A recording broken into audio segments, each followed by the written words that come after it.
ఆయుష్మాన్ భవ కార్యక్రమానికి స్వాగతం. నేను సుమ. కీళ్ల నొప్పులతో పాటు తీవ్రమైన నొప్పితో బాధపడుతున్నారా? పాదాల వాపుతో పాటు నొప్పితో నడవలేకపోతున్నారా? కీళ్ల సమస్యలు ఏ వయసు వారికి ఎక్కువగా వస్తాయి? మోకాళ్ల నొప్పికి అధిక బరువు కారణమా? దెబ్బలు తగలటం, కొన్ని రకాల ఇన్ఫెక్షన్ల వల్ల మోకాళ్ల నొప్పులు వస్తాయా? మోకాళ్ల నొప్పికి వయసు పైబడటం, శారీరక శ్రమ లేకపోవడం కారణమా?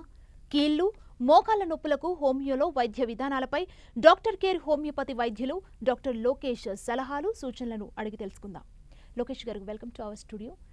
సార్, మనం ఆర్థరైటిస్ అని వింటుంటాం. అసలు బేసిక్గా ఆర్థరైటిస్లో ఎన్ని రకాలు ఉంటాయి? మా ప్రేక్షకులకు వివరిస్తారా? ఖచ్చితంగా. సో ఆర్థరైటిస్ అంటే ఈ ఆర్థరైటిస్ అనే వర్డ్ అనేది చాలామందికి తెలిసినటువంటి వర్డే. అసలు ఈ ఆర్థరైటిస్ అంటే ఏంటి, ఎన్ని రకాలుగా ఉంటాయని చూసినట్లయితే, ఆర్థరైటిస్ అని ఎప్పుడు అంటామంటే మనకు ఎముకలు, మన శరీర కదలికకు ఇంపార్టెంట్ మెయిన్ ఏంటంటే జాయింట్స్, ఎముకలు అనమాట. సో ఈ ఎముకలకు సంబంధించి, జాయింట్కి సంబంధించినటువంటి సమస్యల్ని మనము ఆర్థరైటిస్ అని చెప్తుంటాం అన్నమాట. సో రెండు ఎముకలు ఒక ప్లేస్లో ఉన్నప్పుడు రెండు ఎముకల మధ్యలో జిగురు లాంటి పొర ఉండడం, అంటే మనకు కార్టిలేజెస్ అని అంటుంటాం. ఈ కార్టిలేజ్ లోపల మార్పుల వల్ల కావచ్చు, ఇన్ఫెక్షన్స్ వల్ల కావచ్చు, కలిగేటువంటి ఇబ్బందుల్ని మనం ఆర్థరైటిస్ అని అంటుంటాం అనమాట. సో ఈ ఆర్థరైటిస్ లోపల దాదాపుగా 100కు పైబడినటువంటి రకాలు మనం అనేది చూడడం జరుగుతుందన్నమాట. సో కొన్ని వందల రకాలు ఉన్నప్పటికీ కూడా ప్రధానంగా మనం చూసేటువంటి రకాల లోపల ఆర్థరైటిస్ లోపల ఆస్టియో ఆర్థరైటిస్ అని చెప్పేసి, రిమేటెడ్ ఆర్థరైటిస్ అని చెప్పేసి, గౌట్ అని చెప్పేసి, ఎస్ఎల్ఈ అని చెప్పేసి, సోరియాటిక్ ఆర్థరైటిస్ అని చెప్పేసి, ఇన్ఫెక్టివ్ టైప్ ఆఫ్ ఆర్థరైటిస్ అని చెప్పేసి, ఇలాంటి ఈ రకమైనటువంటి ఆర్థరైటిస్ అనేది మనం ఎక్కువగా డే టు డే ప్రాక్టీస్ లోపల ఎక్కువ మంది సఫర్ అవుతున్నటువంటి సమస్య లోపల ఇవి ప్రధానంగా చూస్తుంటారు అనమాట. సో ఈ ఆర్థరైటిస్ అనేది ఒకప్పుడు ఏంటంటే వయస్సు పైబడిన వాళ్ళ లోపల మాత్రమే ఈ సమస్యలను చూసేవాళ్ళం. అంటే యూజువల్గా చూస్తూ ఉంటాం, ఇంట్లో ప్రతి ఒక్కరి ఇంట్లో ముసలి వాళ్ళు ఉంటారు, వయస్సు పైబడిన వాళ్ళు ఉంటారు, వాళ్ళ లోపల కీళ్ళ నొప్పులు అనేది సర్వసాధారణం. బట్ ఇప్పుడంటే మారుతున్నటువంటి జీవనశైలి అనుకోవచ్చు, మనం తీసుకున్నటువంటి ఫుడ్ హ్యాబిట్స్ అనుకోవచ్చు, ఈ మార్పుల వల్ల వయస్సుతో సంబంధం లేకుండా నడి వయసులో కావచ్చు, చిన్న పిల్లల లోపల కావచ్చు, ప్రతి ఒక్కరి లోపల కూడా ఈ కీళ్ళ నొప్పులు అనేది కామన్గా చూస్తుంటారు అనమాట. అంటే అన్ని రకాలైనటువంటి కీళ్ళ నొప్పులు కూడా ఒకే రకమైనటువంటి ఆర్థరైటిస్ కాదు, డిఫరెంట్ టైప్ ఆఫ్ ఆర్థరైటిస్ ఉంటాయి. సో వాటి వల్ల వచ్చేటువంటి ప్రాబ్లమ్స్ అనేది కూడా కొంతవరకు అన్ని రకాలైనటువంటి ప్రాబ్లమ్స్ ఒకే రకంగా ఉన్నప్పటికీ కూడా వయస్సుతో సంబంధం లేకుండా ప్రతి ఒక్కరి లోపల కూడా ఆర్థరైటిస్ అనేది రావడానికి అవకాశం ఉంటుందన్నమాట. ఓకే డాక్టర్ గారు, కాలర్ రెడీగా ఉన్నారు. వైజాగ్ నుంచి సుజాత గారు. సుజాత గారు, నమస్తే అండి. ఓకే అండి, డాక్టర్ గారు ఉన్నారు, మీ సమస్య ఏంటో సార్తో మాట్లాడండి. నమస్తే డాక్టర్ గారు. నమస్కారం సార్. నా వయసు 55 అండి. ఓకే. జాయింట్ పెయిన్స్ ఎన్ని మందులు వాడినా తగ్గట్లేదండి. ఓకే. చికెన్, మటన్ అలాంటి అన్న మసాలా కర్రీ తినండి ఇంకా ఎక్కువైపోతుందండి. ఓకే, మసాలా ఆహార పదార్థాలు ఎక్కువ తీసుకున్నప్పుడు ఈ నొప్పులు ఎక్కువగా అవుతున్నాయి. ఓకే. ఎక్కువ తీసుకోవట్లేదు, మామూలు నార్మల్ గా ఎప్పుడైనా తింటే నొప్పులు మళ్ళీ స్టార్ట్ అయిపోతుందండి. ఓకే, ఈ నొప్పులు అనేది ప్రధానంగా ఏ జాయింట్స్ లోపల ఉన్నాయి మీకు? ఎక్కడెక్కడ ఉన్నాయి? స్మాల్ జాయింట్స్, మోకాలు నొప్పులు, మెడ నొప్పి, నడుము నొప్పి అండి. మెడ నొప్పి, నడుము నొప్పి, స్మాల్ జాయింట్స్, నీ జాయింట్స్. ఓకే. ఇప్పుడు మీ వయసు వచ్చేసి 55 ఇయర్స్? 55 అండి. ఓకే అండి. సో ఇంకేమైనా ప్రాబ్లమ్స్ ఉన్నాయా దీంతో పాటు? మీకు డయాబెటీస్ కానీ, హైపర్ టెన్షన్ కానీ? ఆస్తమా ఉందండి. ఆస్తమా ఒకటి ఉంది. ఓకే. ఇంకేం లేదండి. ఓకే, సుమారుగా ఈ కీళ్ళ నొప్పులు అనేది ఎప్పటి నుండి సఫర్ అవుతున్నారు ఈ విధంగా మీరు? 5 years నుంచి అలాగా ఉందండి. 5 years నుండి ఈ విధంగా ఉన్నాయి. ఓకే. మెడిసిన్ వాడితే తగ్గుతుందని మళ్ళీ వెంటనే వచ్చేస్తుందండి. ఓకే, ఏదైనా మెడిసిన్స్ వాడినప్పుడు తగ్గడం, మళ్ళీ సేమ్ అనేది. ఓకే, మరి వీటికి సంబంధించి ఏమైనా ఇన్వెస్టిగేషన్స్ ఏమైనా చేయించుకున్నారా? రక్త పరీక్షలు కానీ, ఎక్స్రే కానీ ఏమైనా చేయించారా? కాల్షియం తక్కువ ఉండి బోన్ జాయింట్ లో ఇన్ఫెక్షన్ ఉందని చెప్పి దానికి ఇచ్చారు టాబ్లెట్ లో, వేసుకుంటే తగ్గుతుంది మళ్ళీ వచ్చేస్తుందండి. ఓకే అండి. సో జాయింట్స్ లోపల ఇన్ఫెక్షన్ ఉందని చెప్పేసి చెప్తున్నారు, కాల్షియం అనేది తక్కువగా ఉందని చెప్తున్నారు. మోరోవర్ ఇక్కడ వచ్చేసి ఏజ్ కూడా మీది 55 years అని చెప్తున్నారు సార్. సో ఇక్కడ వయస్సు పైబడిన తర్వాత యూజువల్గా ఏంటంటే 45 to 50 తర్వాత ఆస్టియో ఆర్థరైటిస్ అనేది డెవలప్ అవుతుందన్నమాట. అంటే మీ మోకాళ్ళ లోపల వచ్చేటువంటి నొప్పుల్ని ఆస్టియో ఆర్థరైటిస్ అని చెప్తూ ఉంటాం. అండ్ రక్త పరీక్షలు కూడా చేయించారు, బ్లడ్ ఇన్వెస్టిగేషన్స్ కూడా చేయించారు, వాటి లోపల కాల్షియం అనేది తక్కువగా ఉందని చెప్తున్నారు. దాంతోపాటు విటమిన్ డి డెఫిషియన్సీ ఉన్నా కానీ ఈ మోకాళ్ళ నొప్పులు అనేది రావడానికి అవకాశం ఉంటుంది. అరుగుదల అనమాట, డీజనరేటివ్ ఆర్థరైటిస్ అని చెప్పేసి చెప్తూ ఉంటాం. అండ్ స్మాల్ జాయింట్స్ లోపల కూడా పెయిన్స్ వస్తున్నాయని చెప్పేసి చెప్తున్నారు. ఈ స్మాల్ జాయింట్స్ లోపల అంటే ఎక్కువ మసాలా ఆహార పదార్థాలు తీసుకున్నప్పుడు ఈ పెయిన్స్ అనేది ఎక్కువగా వస్తున్నాయని చెప్పేసి చెప్తున్నారు. ఒకసారి యూరిక్ యాసిడ్ లెవెల్స్ ఏ విధంగా ఉన్నాయో కూడా ఒకసారి చెక్ చేసుకోవాల్సిన అవసరం ఉంటుందండి. యూరిక్ యాసిడ్ లెవెల్స్ ఏ విధంగా ఉన్నాయి, సీరం కాల్షియం లెవెల్స్ ఏ విధంగా ఉన్నాయి, విటమిన్ డి డెఫిషియన్సీ ఏదైనా ఉందా, విటమిన్ B12 డెఫిషియన్సీ ఏమైనా ఉందా అని కూడా చూసుకోవాలి. అండ్ అదేవిధంగా మెడ నొప్పులు, నడుము నొప్పి అని కూడా చెప్తున్నారు. సో ఈ మెడ నొప్పి, నడుము నొప్పి అనేది వయస్సు రీత్యా మన స్పైనల్ కార్డ్ లోపల కొంతవరకు మార్పు అనేది రావడం అనేది చెప్తుంటాము. సో వయస్సు రీత్యా మార్పు రావడం వల్ల సర్వైకల్ స్పాండిలోసిస్ కానీ, లంబార్ స్పాండిలోసిస్ కానీ కూడా ఉండడానికి అవకాశం ఉంటుందండి. సో ఈ అన్నిటికి కూడా వీటన్నిటి ఒక నీ జాయింట్స్ ఒకటనే కాదు, యూరిక్ యాసిడ్ లెవెల్స్ ఒకటే అంటే పెరిగి ఉండడం వల్ల కావచ్చు. అంటే అదర్ అప్రోచెస్తో హోమియోపతి అప్రోచ్తో పోల్చుకుంటే ఏంటంటే మన శరీరంలో ఉన్నటువంటి ప్రతి ఒక్క ప్రాబ్లమ్ని, సిమ్టమ్స్ మనం అనేది గ్యాదర్ చేస్తూ టోటాలిటీ ఆఫ్ సిమ్టమ్స్ బేస్ మీద మనం కాన్స్టిట్యూషన్ ట్రీట్మెంట్ అనేది అందించినట్లయితే మీ ప్రాబ్లం పూర్తిగా తగ్గించుకోవడానికి అవకాశం ఉంటుంది. ఏదో టెంపరీగా తగ్గించుకోవడం అనేది కాదు, పూర్తిగా శాశ్వతంగా నివారించుకోవడానికి అవకాశం ఉంటుందండి. అంటే ఫర్ ఎగ్జాంపుల్ నీ జాయింట్ అరిగిపోతే దానికి నీ రీప్లేస్మెంట్ సర్జరీ అని చెప్తుంటారు. వెన్ను లోపల ఎముకలు అరిగిపోతుంటే దానికి వేరే రకమైనటువంటి డిస్కాటమిల్ అలాంటి సర్జరీస్ అని చెప్తుంటారు. బట్ ఒక్కొక్క ఆర్గాన్కి ఒక్కొక్క ఎముకకు సర్జరీ చేసుకుంటూ పోతే శరీరం మొత్తం కూడా సర్జరీ చేసుకోవాల్సిన అవసరం ఏర్పడుతుంది. బట్ అలా కాకుండా కాన్స్టిట్యూషన్ మెథడ్లో మనం ట్రీట్మెంట్ అనేది అందించినట్లయితే వీటన్నిటి కూడా అధిగమించడానికి అవకాశం ఉంటుందండి. మీరు భయపడాల్సిన అవసరం లేదు. మీ దగ్గర ఉన్నటువంటి డాక్టర్ కేర్ హోమియోపతిని సంప్రదించండి.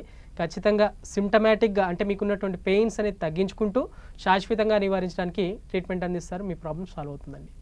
ఓకే డాక్టర్ గారు, షాద్ నగర్ నుంచి మనకు మదన్ మోహన్ రెడీగా ఉన్నారు కాల్లో. మదన్ మోహన్ గారు నమస్తే అండి. నమస్తే మేడం. డాక్టర్ గారు ఉన్నారు, మీ సమస్య ఏంటో డాక్టర్తో మాట్లాడండి. మీ టీవీ వాల్యూమ్ మ్యూట్ చేసి మీ సమస్య ఏంటో డైరెక్ట్గా డాక్టర్తో మాట్లాడండి.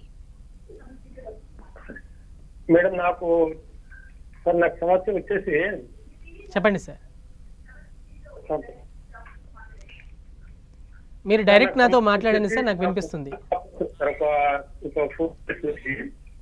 ఓకే, కాళ్ళు వాపులు అని చెప్పి హైదరాబాద్ కిడ్నీ సెంటర్, సత్య కిడ్నీ సెంటర్ టెస్టులు చేయించాను సార్. ఓకే, టెస్ట్ చేస్తే అక్కడ ఏమొచ్చిందంటే ఏం ప్రాబ్లం లేదు, కిడ్నీ ప్రాబ్లం లేదు, ఓకే ఉంది, అంత ప్రాబ్లం కరెక్ట్ ఉంది, కొంచెం వాటర్ ఎక్కువ తాగని అని చెప్పారు సార్.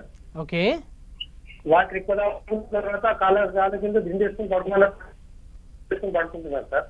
ఓకే, కాకపోతే ఎప్పుడైతే వ్యాయామం చేసి, ఎక్సర్సైజ్ చేసి, వాకింగ్ రన్నింగ్ చేస్తే కొంచెం కాళ్ళు వాపులు కొంచెం ముందు కాడ కొంచెం పెయిన్ వచ్చినట్లు అవుతుంది సార్. ఓకే, ఇక వేరే ఏం ప్రాబ్లం లేదు సార్, అంతా కరెక్ట్ ఉంది. కానీ వ్యాయామం చేసి, ఎక్సర్సైజ్ చేస్తే కొంచెం మజిల్స్ గట్టిగా వేసి కొంచెం కాళ్ళు వాపులు వస్తున్నాయి సార్. ఓకే, కాళ్ళు అనేది వాపులు వస్తున్నాయి. ఓకే, వేరే ఏం ప్రాబ్లం సార్. ఇప్పుడే ఈ మధ్య కాలంలో కరోనా వచ్చినందుకు ఇంటి దగ్గర కూర్చొని కొంచెం మోకాళ్ళలో నొప్పులు వస్తున్నాయి సార్, పెయిన్ వస్తున్నాయి. ఖచ్చితంగా సార్. ఇక్కడ వచ్చేసి ఎక్కువగా వాకింగ్ చేసినా కానీ కాళ్ళు వాపులు వస్తున్నాయని చెప్పేసి చెప్తున్నారు. ఆల్రెడీ రీనల్ ఫంక్షన్ టెస్ట్ అన్ని కూడా అయిపోయినాయి, కిడ్నీ రిలేటెడ్ ఎలాంటి ఇష్యూస్ లేవని చెప్పేసి చెప్తున్నారని చెప్పారు. కాకపోతే ఎక్కువ వాకింగ్ చేసినప్పుడు కాళ్ళు వాపు రావడం అనేది మాత్రం చెప్తున్నారు. సో రీనల్ ఫంక్షనింగ్ అనేది ప్రాపర్గా ఉండి, రీనల్ ఫెయిల్యూర్ కానీ కిడ్నీ ఫంక్షనింగ్ ప్రాపర్గా ఉన్నప్పటికీ కూడా కాళ్ళు వాపు రావడం అనేది మనం ఇంకా మిగతా కండిషన్లో ఎప్పుడు చూస్తామంటే ఎనీమియా, రక్తహీనత ఉన్నప్పుడు కూడా మనకు కాళ్ళు అనేది వాపు రావడానికి అవకాశం ఉంటుందండి.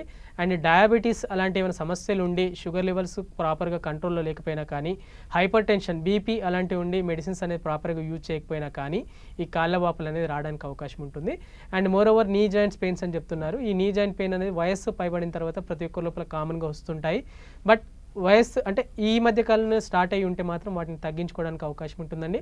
అదేవిధంగా మోకాలి కింది భాగం లోపల వాపులు, ఈ వాపులు కూడా తగ్గించుకోవడానికి హోమియోలో చాలా చక్కటి వైద్యం అందుబాటులో ఉందండి. మీరు అధైర్యపడాల్సిన అవసరం లేదు. ఈ వాపులు ఎందుకు వస్తున్నాయంటే హిమోగ్లోబిన్ డెఫిషియన్సీ కానీ, డయాబెటీస్ లోపల షుగర్ లెవెల్స్ ప్రాపర్గా కంట్రోల్ చేయకపోయినా కానీ, హైపర్ టెన్షన్ ఉండి ప్రాపర్ మెడికేషన్స్ లేకపోయినా కానీ ఈ విధంగా రావడానికి అవకాశం ఉంటుంది. మీరు యాజిటీస్గా రెగ్యులర్గా ఫిజికల్ యాక్టివిటీ అది కంటిన్యూ చేసుకుంటూ, డయాబెటీస్ కానీ ఇంకేదైనా అంటే మనకు బ్లడ్ యూరియా లెవెల్స్ పెరిగిపోయినప్పుడు కూడా ఈ విధంగా కాళ్ళు వాపులు రావడం అనేది చూస్తుంటాం. సో కాజ్ ఏంటనే ఫస్ట్ మనం ఐడెంటిఫై చేసుకుంటూ ప్రాపర్ వేలో మెడిసిన్స్ అనేది వాడినట్లయితే మీ ప్రాబ్లమ్ సాల్వ్ అవుతుందండి. ఓకే, గద్వాల నుంచి మనకు మరో కాలర్ రెడీగా ఉన్నారు. నాగోర్ గారు నమస్తే అండి. నమస్తే మేడం. నాగోర్ గారు, మీ సమస్య ఏంటో డాక్టర్ గారు ఉన్నారు, మాట్లాడండి. ఓకే, నమస్తే సార్. నమస్కారం సార్. సార్ ఏం లేదు, నాకు 45 ఇయర్స్ సార్. ఓకే, 3 ఇయర్స్ నుంచి మోకాళ్ళ నొప్పులు ఉన్నాయి సార్. ఓకే, ఆ మోకాళ్ళ నొప్పులు అంటే జస్ట్ ఎక్కడ మనం నిద్ర లేచినట్టునే త్వరగా కాళ్ళని కదపలేము సార్. ఓకే, తర్వాత కొద్దిగా శబ్దం వస్తుంది సార్. ఓకే సార్ నడుస్తున్నప్పుడు కొద్దిగా లోపల ఎమకకి ఏమో టచ్ అయినట్లు వస్తుంది. కొద్దిగా మోకాళ్ళ దగ్గర కొంచెం వాపు ఉన్నట్టున్నాయి సార్ ఒక సైడ్. ఓకే, అది సార్ అంటే రెండు మోకాళ్ళ లోపల ఈ విధంగా ఉన్నాయా, ఒకే మోకాళ్ళ లోపల ఉందా? ఇదా రెండు ఎక్కువ, ఒక లెఫ్ట్ ఎక్కువ ఉంది సార్, రైట్ కొద్దిగా తక్కువ ఉంది సార్. ఓకే, మీరేం చేస్తుంటారు సార్? వృత్తిరీత్యా ఏం చేస్తుంటారు మీరు? సార్ మీరు ఏం చేస్తుంటారు? నేను ఫీల్డ్ వర్క్ చేస్తుంటా సార్ ఎక్కువ. ఓకే, అదే ఎక్కువ తిరిగేది ఎక్కువ ఉంటుంది కొంచెం. ఓకే. సో మీరు చెప్తున్నటువంటి సిమ్టమ్స్ అన్నీ కూడా ఆస్టియో ఆర్థరైటిస్ సిమ్టమ్స్ అని చెప్తుంటాం సార్. సో ఇక్కడ ఏంటంటే ఆస్టియో ఆర్థరైటిస్ లోపల మెయిన్గా మీరు చెప్పినటువంటి సిమ్టమ్స్ 2 to 3 years నుండి నీ జాయింట్ పెయిన్స్ అని చెప్పి చెప్తున్నారు. ఇక్కడ నీ జాయింట్ పెయిన్స్లో ఎస్పెషల్లీ లెఫ్ట్ నీ జాయింట్ లోపల ఎక్కువ పెయిన్ ఉందని చెప్పి చెప్తున్నారు. 2 నుండి 3 సంవత్సరాల నుండి ఈ సమస్య ఉందని కూడా చెప్తున్నారు. సో ఇక్కడ మార్నింగ్ లేచినప్పుడే స్టిఫ్నెస్ అనేది అంటే కొంచెం కాలు మొత్తం కూడా పట్టేసినట్టుగా ఉంటుందని కూడా చెప్తున్నారు. సో ఇవన్నీ కూడా టిపికల్ సిమ్టమ్స్. ఆస్టియో ఆర్థరైటిస్ లోపల మనకు స్టేజెస్ ఉంటాయి. First stage, second stage, third and fourth, ఈ విధంగా స్టేజెస్ ఉంటాయి. సో ఫస్ట్ స్టేజ్లో ఉన్నప్పుడు నార్మల్గా కొద్దిపాటిగా నొప్పులు రావడం, సెకండ్ స్టేజ్కి వచ్చేసరికి నొప్పులతో పాటు వాపు రావడం, థర్డ్ స్టేజ్కి వచ్చేసరికి నొప్పులు, వాపులు, కూర్చున్న నిల్చున్న ఒక రకమైనటువంటి శబ్దం రావడం, దాన్ని క్రిపిటస్ అని అంటుంటాం third stage. And fourth stage ఏంటంటే కంప్లీట్గా జాయింట్ అనేది పూర్తిగా స్టిఫ్నెస్ అని ఏర్పడిపోయి జాయింట్ కదలికలు అనేది పూర్తిగా ఆగిపోవడం అనేది ఫోర్త్ స్టేజ్ అని చెప్తుంటాం. సో మీరు స్టేజ్ వైజ్ చూసుకుంటే థర్డ్ స్టేజ్ లోపలికి వచ్చినారని చెప్పేసి మీ సిమ్టమ్ ఆధారంగా చెప్పుకోవచ్చు. బట్ ఒకసారి నీ ఎక్స్రే తీయించి మనకు ఆ ఎక్స్రే లోపల ఎంతవరకు అరుగుదల ఉందనేది చూసుకుంటూ ప్రాపర్ వేలో మనం మెడిసిన్స్ అని అందించినట్లయితే అరుగుదలను ఎక్కడి వరకే రెస్ట్రిక్ట్ చేసుకుంటూ నీలో ఉన్నటువంటి పెయిన్స్ ఏవైతే ఉన్నాయో వాటిని తగ్గించుకోవడానికి అవకాశం ఉంటుంది. అదేవిధంగా శరీరంలో ఉన్నటువంటి మిగతా ఏదైనా లోపాలు ఉన్నాయా అంటే వైటమిన్ డెఫిషియన్సీ ఏమైనా ఉన్నాయా కూడా చూసుకుంటూ వాటికి సప్లిమెంటరీగా మనం మెడిసిన్స్ అని అందించుకుంటూ పోతే మీ ప్రాబ్లం పూర్తి స్థాయిలో తగ్గించుకోవడానికి అవకాశం ఉంటుంది.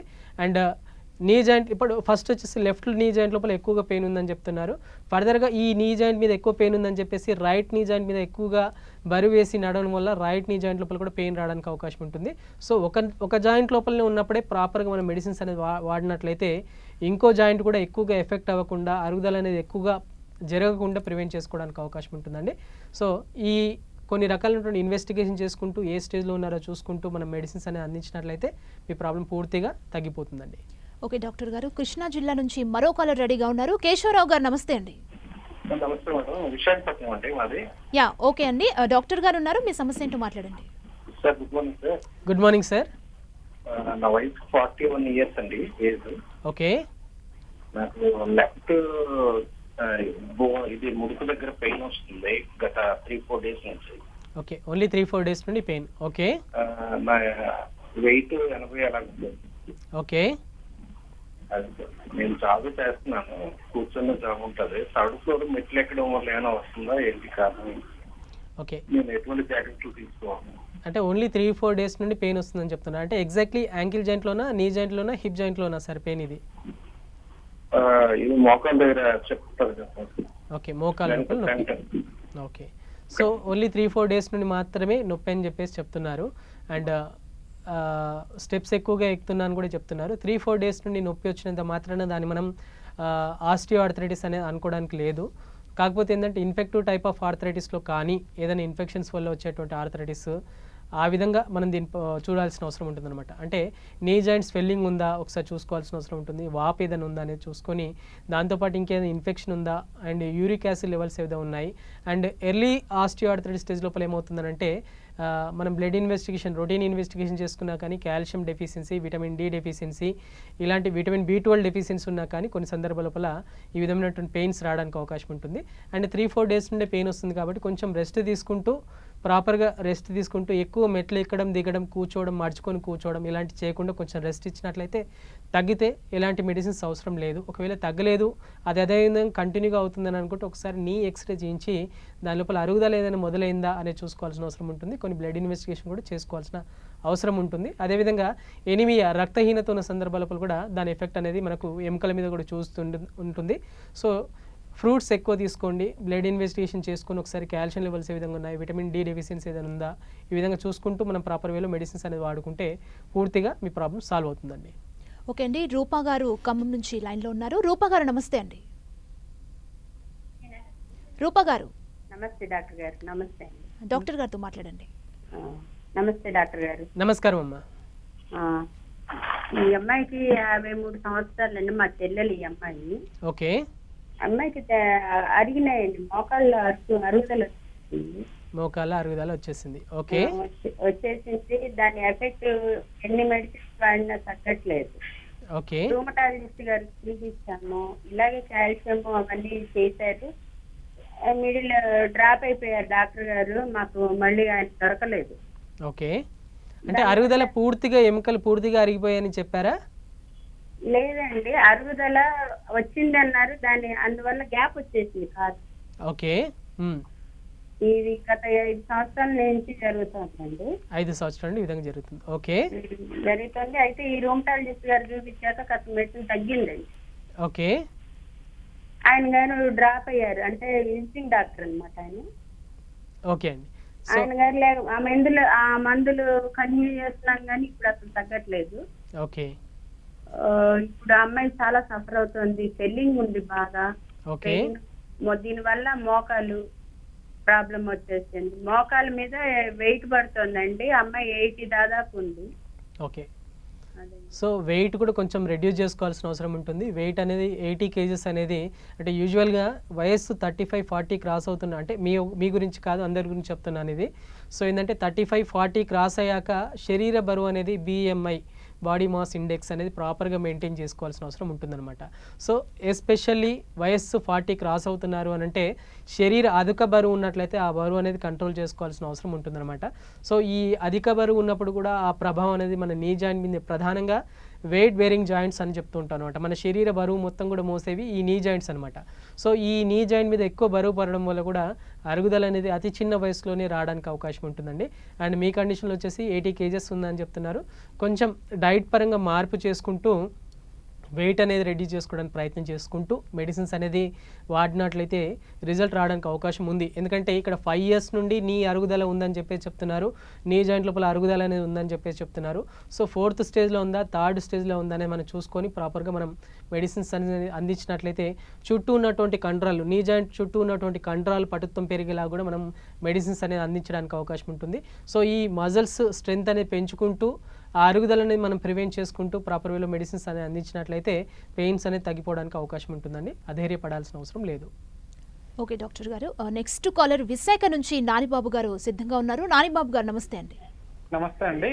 డాక్టర్ గారు ఉన్నారు, మీ సమస్య ఏంటో చెప్పండి. ఓకేనండి, చెప్పండి సార్. నమస్తే అండి. నమస్కారం సార్. అదేనండి, మా అబ్బాయికి లెఫ్ట్ షోల్డర్ మీద కొంచెం బంప్లా వచ్చిందండి. ఓకే. మేము కొంచెం రోజును ఫిజికల్ ఎక్సర్సైజ్ అది చేయిస్తే కొంచెం తగ్గింది. ఓకే. అయినా కొంచెం ఆ బంప్ ఉండిపోతే మన డాక్టర్ దగ్గరికి తీసుకెళ్తే MRI చేయించారు. ఓకే. ఎక్స్రే కూడా తీయించారు. ఓకే. తీయించి ఆయనకి కూడా MRIలో ఏమీ తేలలేదండి. ఓకే. టాబ్లెట్లు వాడడానికి, టాబ్లెట్లు కొంచెం నొప్పి తగ్గడానికి టాబ్లెట్స్ ఇచ్చారు, అవి వేస్తున్నాం, కొంచెం తగ్గింది. ఓకే. మరి ప్రాబ్లం ఏంటో మాకు ఏం తెలియలేదు. 10 రోజుల తర్వాత మళ్ళీ డాక్టర్ గారు రమ్మన్నారు. ఓకే అండి. అందుకోసం ఏంటి ఇది కొంచెం క్రిటికల్ ఏంటి అనేది సో మీ అబ్బాయి వయసు ఎంత ఉంటుంది ఇప్పుడు? అబ్బాయికి నుంచి 14 years అంటే. 14 years. ఓకే. అంటే ఆల్ ఆఫ్ సడన్ గా ఈ పెయిన్ అనేది స్టార్ట్ అయ్యి వాపు అనేది వచ్చిందా, లేదంటే మొదటి నుండి ఉందా? అబ్బాయికి ఏంటి అంత ఆ బంప్ వచ్చేసినా కూడా ఎటువంటి నొప్పి ఏమీ లేదన్నమాట, జ్వరం గానీ ఏమీ రాలేదు. ఓకే. మేమేంటి ఫిజికల్ గా చూసిన తర్వాత మాకు తెలిసి అప్పుడు మేము కొంచెం ఫిజికల్ ఎక్సర్సైజ్ చేయించాము, అప్పుడు తగ్గింది. ఓకే. ఫుల్ గా క్యూర్ కాకపోవడం వల్ల ఇంకెందుకని డాక్టర్ దగ్గర తీసుకెళ్లి చూపించామంట. ఓకే. సో అంటే ఆ అబ్బాయికి వచ్చేసి పెయిన్ కానీ అలాంటి ఇబ్బందులు అయితే ఏమీ లేవు? అంటే మేము కొంచెం ఫిజికల్ ఎక్సర్సైజ్ అది చేయించిన తర్వాత అప్పుడు కొంచెం పెయిన్ ఉండేది అని చెప్పాడు. ఓకే. ఇప్పుడు డాక్టర్ గారి దగ్గర నుంచి పెయిన్ రిలీఫ్ టాబ్లెట్ వేస్తున్నాం కదండి, ఇప్పుడైతే పెయిన్ అది లేదని చెప్తున్నాడు అనమాట. ఓకే. కాకపోతే ఇంకా ఫుల్ గానైతే ఆ బంప్ తగ్గలేదు, అందుకోసమే. ఓకే. సో అక్కడ వాపు అని చెప్పేసి చెప్తున్నారు, షోల్డర్ జాయింట్ లోపల వాపులా వచ్చిందని చెప్పేసి చెప్తున్నారు. అండ్ పెయిన్ కానీ ఇలాంటివి ఏవి కూడా లేవని చెప్పేసి చెప్తున్నారు. సో మ్యాలిగ్నెన్సీ ఏదైనా ఉందా కూడా మనం డిటెక్ట్ చేసుకోవాల్సిన అవసరం ఉంటుందన్నమాట. బోన్ రిలేటెడ్గా మనం ఇంకా ఫర్దర్గా కూడా కొన్ని ఇన్వెస్టిగేషన్స్ అవసరం. అంటే ఓన్లీ ఆ సిమ్టమ్స్ ఆధారంగానే మనం డయాగ్నోస్ చేసుకోవడానికి ఇలాంటి సందర్భాల లోపల ఇది మ్యాలిగ్నెన్సీ ఉంటుందేమో, ఇంకేదో ఉంటుందని నేను డైరెక్ట్ చెప్పలేను. సో ఒకసారి ఫస్ట్ ఏంటంటే మీ దగ్గర ఆల్రెడీ ఎంఆర్ఐ చేయించాలని చెప్తున్నారు. ఈ ఎంఆర్ఐ రిపోర్ట్ చూసిన తర్వాత ఏంటని మనం చెప్పడానికి అవకాశం ఉంటుందండి. ఒకసారి ఇన్వెస్టిగేషన్ తీసుకొని మీ దగ్గర ఉన్నటువంటి డాక్టర్ కేర్ హోమియోపతిని సంప్రదించండి. ఏంటి ప్రాబ్లం ఏంటి, దేనివల్ల వచ్చింది అనేది మీకు పూర్తిగా వివరించి ట్రీట్మెంట్ అందిస్తారు. మీ ప్రాబ్లం సాల్వ్ అవుతుందండి. ఓకే అండి. నెక్స్ట్ సిద్ధేశ్వర్ గారు బోడుపల్ నుంచి ఉన్నారు. సిద్ధేశ్వర్ గారు నమస్తే అండి. చెప్పండి అమ్మా. డాక్టర్ గారు ఉన్నారండి, మీ సమస్య ఏంటో వివరించండి. చెప్తాను మేడం. ఓకే మేడం చెప్పండి సార్, వినిపిస్తుంది. సార్ నాకు అది మోకాళ్ళ నొప్పులు సార్, 2 మోకాళ్ళు. ఓకే, అది మొత్తం నడుస్తుంటే శబ్దం వస్తుంటది. నేను ఎక్కువసేపు నడవాలంటే రాదు సార్, నిలబడాలన్నా కూర్చున్న నొప్పి బాగా తీవ్రంగా ఉంటుంది సార్. ఓకే, దీని గురించి ఒక పారాసిటమాల్ టాబ్లెట్ వేసుకుంటే ఒక రోజు 2 రోజులు రిలీఫ్ ఉంటుంది, తర్వాత మామూలుగా మళ్ళీ పెరుగుతూనే ఉంటుంది. ఓకే. ఈ విధంగా ఈ నొప్పులు అనేది మోకాళ్ళ నొప్పులు ఎప్పటి నుండి వస్తున్నాయి మీకు? సార్ ఈ మోకాళ్ళ నొప్పులు అనేది ఎన్ని సంవత్సరాల నుండి వస్తున్నాయా, నెలల తరబడి నుండి 2-3 వస్తున్నాయి? ఇయర్స్ నుంచి ఉంది సార్ ఇది. 2-3 ఇయర్స్ నుండి ఉంది. ఓకే, మరి ఎక్స్రే కానీ ఎలాంటి ఏమైనా ఇన్వెస్టిగేషన్ చేయించారా సార్? ఏం తీయలేము, ఇన్వెస్టిగేషన్ చూపించుకోలేదు సార్. ఖాళీ పారాసిటమాల్ వేసుకుంటాం, తగ్గుతుంది, మామూలు అవుతుంది సార్ అది. ఓకే, సో ఏంటంటే ఈ విధంగా మనం అంటే ఆల్రెడీ తగ్గుతుంది కదా అని చెప్పేసి దాన్ని వదిలిపెట్టాల్సిన అవసరం, అంటే అదే విధంగా వదిలిపెడితే ఫర్దర్గా ప్రాబ్లం అనేది పెరిగిపోతుందండి. సో టెంపరీ రిలీఫ్ కోసం మీ కండిషన్లో కాదు, అందరికీ ఉద్దేశించి చెప్తున్నాను. సో పెయిన్ వచ్చింది నీ జాయింట్ లోపల కానీ, బాడీ లోపల కానీ, ఎముకలో ఏ జాయింట్ లోపలైనా పెయిన్ వచ్చాయి అని అనుకుంటే దాదాపుగా ఒక 1 వీక్ వరకు మనం మెడిసిన్స్ వాడినాం, టెంపరీగా పెయిన్ కిల్లర్స్ కానీ వాడినాం, తగ్గింది, మళ్ళీ ఫర్దర్గా వస్తుంది అని అంటే దాన్ని నెగ్లెక్ట్ చేయాల్సిన అవసరం లేదు. అది దేనివల్ల వస్తుందని ఫస్ట్ మనం ఇన్వెస్టిగేషన్ చేసుకోవాల్సిన అవసరం ఉంటుందన్నమాట. అండ్ సేమ్ మీ కండిషన్లో వచ్చేసి 2 ఇయర్స్ నుండి కూడా నీ జాయింట్ లోపల పెయిన్ వస్తుందని చెప్పేసి చెప్తున్నారు. అండ్ టెంపరీ రిలీఫ్ కోసం పారాసిటమాల్ టాబ్లెట్ వేసుకుంటున్నాను, తగ్గిపోతుంది, మళ్ళీ సేమ్ థింగ్ రిపీట్ అవుతుందని చెప్పేసి చెప్తున్నారు. సో ఈ పారాసిటమాల్ టాబ్లెట్ కూడా ఎక్సెస్ డోస్గా అంటే రెగ్యులర్గా తీసుకోవడం వల్ల కూడా కొన్ని రకాలైనటువంటి సైడ్ ఎఫెక్ట్స్ ఉంటాయి. సో ఇలాంటి అంటే మనకు తెలిసి తెలియకుండా దాన్ని తీసుకోవడం వల్ల అంటే ఏమవుతుంది, కొద్దిగా తగ్గుతుంది కదా, ఏం కాదులే అని మనం నెగ్లెక్ట్ చేసినట్లయితే ప్రాబ్లం పెరిగిపోవడానికి అవకాశం ఉంటుంది. అరుగుదల, నీ జాయింట్ లోపల అరుగుదల అనేది ఎక్కువగా పైబడిపోతుంది అనమాట. అంటే ఫస్ట్ స్టేజ్లో ఉన్నది సెకండ్ స్టేజ్లోకి వెళ్ళిపోవడం, సెకండ్ స్టేజ్లో ఉన్నది థర్డ్ స్టేజ్కి వెళ్ళిపోవడం, థర్డ్ స్టేజ్ ఉన్నది ఫోర్త్ స్టేజ్కి వెళ్ళిపోవడం, ఈ విధంగా జరుగుతుందన్నమాట. సో ఫోర్త్ స్టేజ్కి వెళ్ళిన తర్వాత ఇంకా ఫర్దర్గా మనం ఏం చేయడానికి ఉండదు అక్కడ. సో మనం స్టార్టింగ్ స్టేజ్లో దాన్ని గుర్తించి మనం ప్రాపర్గా ప్రికాషన్స్ తీసుకుంటూ మెడిసిన్స్ అనేది యూజ్ చేసినట్లయితే ప్రాబ్లమ్ సాల్వ్ అవ్వడానికి అవకాశం ఉంటుంది. అండ్ ఇప్పటికి కూడా మించిపోయింది ఏం లేదు, ఒకసారి నీ జాయింట్ ఎక్స్రే చేయించి ప్రాబ్లం ఏ స్టేజ్లో ఉందో గుర్తించుకొని ప్రాపర్గా మెడిసిన్స్ అనేది యూజ్ చేసినట్లయితే మీ ప్రాబ్లం పూర్తిగా తగ్గిపోతుంది. మీ కండిషన్ని ఆస్టియోఆర్థరైటిస్ అంటారు సార్. ఓకే డాక్టర్ గారు, అంటే ఈ కీళ్ళు మోకాళ్ళ నొప్పులు ఏదైతే ఉందో అంటే ఏజ్ని బట్టి అంటే వయసు పైబడిన వారిలోనే మనం ఎక్కువగా చూస్తుంటాం, అంటే ఈ రోజుల్లో యంగ్స్టర్స్లో కూడా వస్తుంది, అంటే దీనికి కారణం ఏంటి? ఇవి కూడా ఆర్థరైటిస్ అనుకోవచ్చా, లేదంటే మీరు ఎలా చెప్తారు? చాలా చక్కటి క్వశ్చన్. అంటే మనం వయసు పైబడినప్పుడు ఈ ప్రాబ్లమ్స్ అనేది ఎక్కువ కామన్గా చూస్తూ ఉంటాం. అంటే 45 తర్వాత 50 తర్వాత కామన్గా ఈ పెయిన్స్ అనేది కావడం, నీ జాయింట్ లోపల పెయిన్ రావడం, నెక్ పెయిన్ రావడం, బ్యాక్ పెయిన్ రావడం అనేది కామన్. బట్ ఇప్పుడు వయసుతో సంబంధం లేకుండా చిన్న పిల్లల లోపల కూడా అంటే 3 ఇయర్స్ 4 ఇయర్స్ పిల్లల లోపల కూడా నొప్పులు చూస్తున్నాం. పిల్లల్లో ఈ నొప్పులు ఏంటి, వీళ్ళు కామన్గా చెప్తున్నారేమో, కావాలని చెప్తున్నారేమో అని చెప్పేసి పేరెంట్స్ చాలామంది అనుకుంటుంటారు. బట్ అలా నెగ్లెక్ట్ చేయకూడదు. సో పెయిన్ అనేది ఎవరిలో అయినా రావచ్చు, ఎక్కడైనా రావచ్చు. దీని లోపల ఎస్పెషల్లీ రిమేటెడ్ ఆర్థరైటిస్ లోపల Syro positive type of rheumatoid arthritis, Syro negative type of rheumatoid arthritis and juvenile rheumatoid arthritis, చిన్నపిల్లల లోపల ఎక్కువ చూస్తుంటాం. జువైనల్ రిమేటెడ్ ఆర్థరైటిస్ అని చెప్తుంటాం. కీళ్ళ వాతం అని కూడా చెప్తూ ఉంటాం. ఈ కీళ్ళ వాతం వల్ల కూడా వయస్సు సంబంధం లేకుండా పెయిన్స్ రావడానికి అవకాశం ఉంటుంది. అండ్ మనం తీసుకున్నటువంటి ఆహార పదార్థాలు ఎక్కువగా మసాలా ఆహార పదార్థాలు తీసుకోవడం, నాన్ వెజ్ ఎక్కువ తీసుకోవడం, అంటే ఇప్పుడు చూస్తున్నాం ఇమ్యూనిటీ లెవెల్స్ పెరిగిపోవాలని చెప్పేసి చాలామంది కూడా నాన్ వెజ్ ఎక్కువ తీసుకుంటున్నారు, మసాలా ఆహార పదార్థాలు ఎక్కువ తీసుకుంటున్నారు, మసాలాతో కూడుకున్నటువంటి కషాయాలు ఎక్కువ తీసుకుంటున్నారు. ఇలాంటి ఎక్కువ తీసుకోవడం వల్ల ఏమవుతుందంటే యూరిక్ యాసిడ్ లెవెల్స్ పెరిగిపోయి గౌటీ ఆర్థరైటిస్ కూడా రావడానికి కూడా అవకాశం ఉంటుంది. సో ఏదైనా కానీ ఎక్కువ మోతాదులో అంటే ఎక్కువ మసాలా ఆహార పదార్థాలు ఎక్కువ తీసుకోవడం, అండ్ రెడ్ మీట్ అనేది ఎక్కువగా తీసుకోవడం, అండ్ జింక్ ఫుడ్ అనేది ఎక్కువ తీసుకోవడం, ఇలాంటి వాటి వల్ల గౌటీ ఆర్థరైటిస్ అనేది రావడానికి అవకాశం ఉంటుంది. అండ్ కొన్ని రకాలైనటువంటి ఇన్ఫెక్షన్స్ వల్ల ఇన్ఫెక్టివ్ టైప్ ఆఫ్ ఆర్థరైటిస్ రావడానికి అవకాశం ఉంటుంది. అండ్ సిస్టమిక్ లూపస్ ఎరిథ్రోమైటిస్, ఇది ఒక రకమైనటువంటి ఆటోఇమ్యూన్ డిజార్డర్. సో ఇట్లాంటి SLE కావచ్చు, సోరియాటిక్ ఆర్థరైటిస్ కావచ్చు, ఇలాంటి వయసుతో సంబంధం లేకుండా ఏ వయసులో వాళ్ళు అయినా కానీ ఈ రకమైనటువంటి నొప్పులు అనేది కీళ్ళ నొప్పులు అనేది రావడానికి అవకాశం ఉంటుంది. సో ప్రధానంగా కీళ్ళ నొప్పులు వచ్చినప్పుడు ఏంటంటే 1 లేదా 2 వారాల లోపల పూర్తిగా తగ్గట్లేదు అనుకుంటే వాటికి సంబంధించినటువంటి బ్లడ్ ఇన్వెస్టిగేషన్ చేసుకోవాల్సిన అవసరం ఉంటుంది. CBP, serum calcium levels, B12 deficiency ఏమైనా ఉన్నాయా ఇలాంటివి చూసుకోవాల్సిన అవసరం ఉంటుంది. విటమిన్ డి డెఫిషియన్సీ ఏమైనా ఉందా అని కూడా చూసుకోవాల్సిన అవసరం ఉంటుంది. ఇలాంటి ఇన్వెస్టిగేషన్స్ ప్రైమరీ ఇన్వెస్టిగేషన్ చేసుకుంటూ ప్రాపర్ కాజ్ ఏంటనేది తెలుసుకొని ట్రీట్మెంట్ అనేది తీసుకున్నట్లయితే ఫర్దర్గా కాంప్లికేషన్స్ రాకుండా ఫర్దర్గా సర్జరీస్ అనేది అవసరం లేకుండా నివారించుకోవడానికి అవకాశం ఉంటుంది. ఎస్పెషల్లీ హోమియోపతి లోపల genetic constitution treatment with nano technology ద్వారా మనం అందించేటువంటి ట్రీట్మెంట్లో ఇమ్యూనిటీ లెవెల్స్ పెంచుకుంటూ అండ్ శరీరంలో ఉన్నటువంటి వైటమిన్ డెఫిషియన్సీ ఏదైనా ఉంటే వాటిని పూర్తిగా తగ్గించుకుంటూ మనం ట్రీట్మెంట్ అనేది అందించడం జరుగుతుంది. ఎలాంటి సైడ్ ఎఫెక్ట్స్ లేకుండా న్యాచురల్ వేలో మనం బాడీలో ఉన్నటువంటి లోపాలని సరిదిద్దుకోవడానికి అవకాశం ఉంటుందన్నమాట. ఓకే డాక్టర్ గారు, ఆర్థరైటిస్కి సంబంధించి మంచి సలహాలు సూచనలు అందించారు. Thank you so much. Thank you అండి. సవ్యాస్, ఇది వాటి ఆయుష్మాన్ భవ కార్యక్రమం. మరో కార్యక్రమంతో మళ్ళీ కలుసుకుందాం. చూస్తూనే ఉండండి 10 TV.